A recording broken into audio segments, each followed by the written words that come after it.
La dernière fois avec un bijoutier qui m'a exprimé une belle allégorie.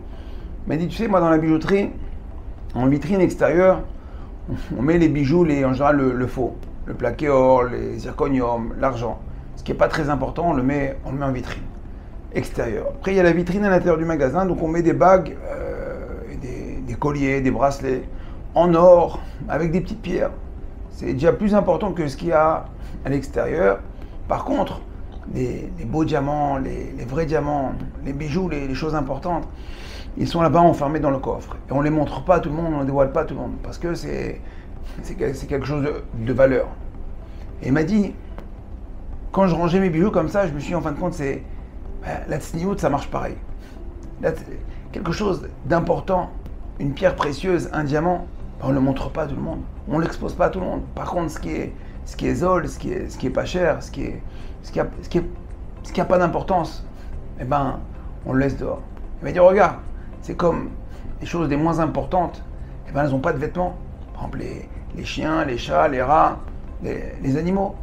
Au fur et à mesure, plus on monte de degrés, plus on est habillé. Tu prends par exemple la reine d'Angleterre, un roi, la reine, elle est très classe, elle a des gants, elle est de sa noix. Alors, il m'a dit, bon, alors, à nous de comprendre le message tout seul. Il m'a dit, il y en a l'impression, je les vois des fois dans la rue, on dirait qu'ils ont Alzheimer, ils ont oublié de s'habiller, ils ont oublié de mettre leurs vêtements. Donc il m'a dit ça, j'ai dit, bon, peut-être je vais le répéter, donc c'est ce que je suis en train de faire. Parce que c'est vrai, on doit faire un effort, à quelques jours de Rosh Hashanah, de prendre sur nous, d'accord, la tsniout. Alors la tsniout, on croit que c'est que pour les femmes. La tsniout, c'est pour les hommes et pour les femmes. D'abord, les hommes ne peuvent pas se balader.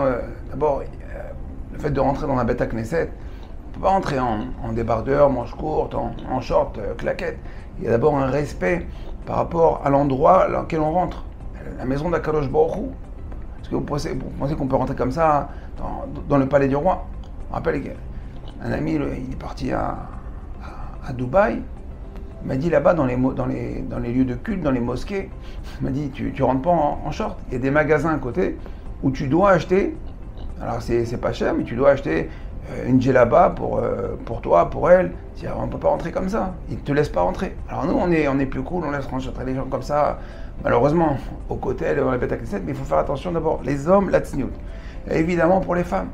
C'est pas parce que vous allez montrer vos atouts que vous allez être plus importante, au contraire. Prenez toujours l'exemple d'une reine. Une reine, elle est couverte de la tête aux pieds. Ça c'est la classe. Ça, c'est la royauté. Ça, c'est la malchoute. Alors, on dit dans les Slichot, Ben Adam, Malechan Yadam. Ben Adam, on parle d'un Ben Adam, d'un homme. On ne dit pas un Behema, Malechan Yadam. Animal, qu'est-ce que tu dors? La Torah, les Nevi'im, les Psaumes, quand ils s'adressent ici à un homme. Donc, il faut être un homme. Un homme, d'accord, on a des vêtements. Dans la Torah, on parle de vêtements. Adam Arishon, Kadosh Baruch Hu lui a fait des vêtements. On voit plusieurs fois la Torah fait référence aux vêtements de l'homme. Il y a une paracha entière, paracha Tetzavé, qui parle entièrement des vêtements du Kohen Gadol. Donc le vêtement, si les gars ils vont vous dire que l'habit ne fait pas le moine, et ben non.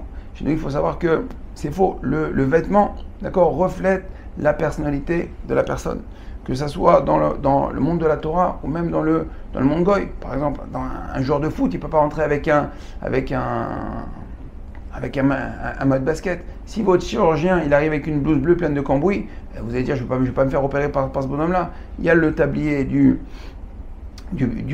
pâtissier, il y a le kimono du judoka. Donc on voit que chaque profession, chaque compétition, chaque chose a sa tenue. Donc Rabotai, à quelques jours de Rosh Hashanah, on doit se renforcer dans la tsniout vestimentaire, les hommes comme les femmes. Les hommes doivent aussi motiver leurs femmes, complimenter leurs femmes et les élever, leur dire qu'elles sont plus belles lorsqu'elles sont habillées que quand elles le sont le moins. Alors, bon travail, à très bientôt, École Tov. Cette vidéo vous a plu? Partagez-la avec votre réseau pour diffuser la Torah. Découvrez plus de ressources sur notre site www.ovdhm.com. Vous y trouverez nos livres en format PDF, des fiches pratiques, la DAF de Shabbat, ainsi que de nombreux articles exclusifs d'Ovdei Hashem. À très bientôt.